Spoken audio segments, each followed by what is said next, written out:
Good day, class. So today we will be discussing the difference between failure to state the cause of action versus lack of cause of action. This is a source of confusion in law school among law students. So let's try to dissect now, or to at least distinguish the two. First, we define what failure to state a cause of action. Please take note the emphasis on the word is state. So this means that there is insufficiency in the allegations in the complaint. So the allegations stated in the complaint is insufficient to sustain a case. So there is failure to state cause of action if the allegations in the complaint taken together do not completely spell out the elements of a particular cause of action. So what is an example of this? For example, in a case of collection of sum of money, what is the important element there?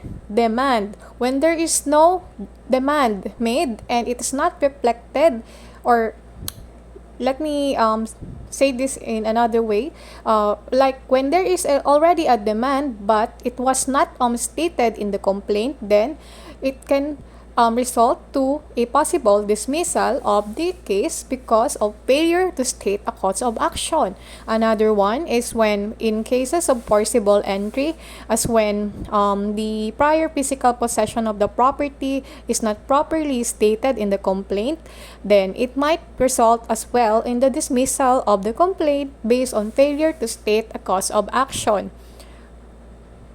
Another point of emphasis is the meaning of cause of action. This has been defined in the rules of court, and it only means an act or omission by which a party violates a right of another. This is found in Section 2 of Rule 2 of the revised rules of court. Now moving on, what is now the test of sufficiency of facts alleged in the complaint? So, in order to know if the allegations in the complaint is sufficient, this is now the test used. Whether or not admitting the facts alleged in the complaint could render a valid verdict in accordance with the prayer in the complaint. So there is hypothetical admission of the facts contained in the complaint in this case. Moving on, so if that is the case, then extraneous facts and circumstances must not or may not be used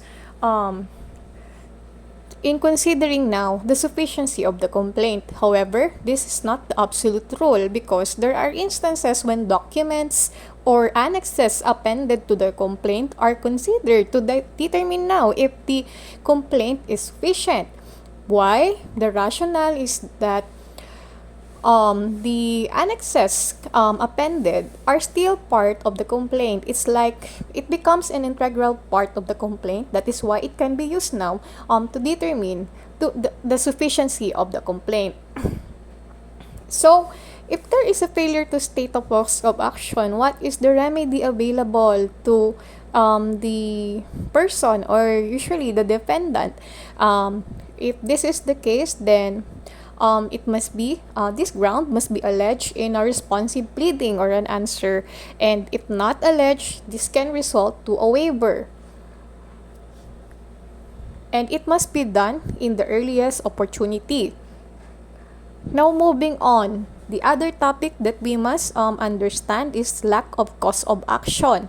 So lack of cause of action means there is a failure to prove or establish by evidence that one has a cause of action. So, this is only available after the plaintiff has proven his case or presenting his evidence in court. So, for this case, the remedy will be a demurrer to evidence under Rule 33 on the ground of insufficiency of evidence. It is only possible after the plaintiff has rested his case. So that's all for our lecture for today. Thank you for listening.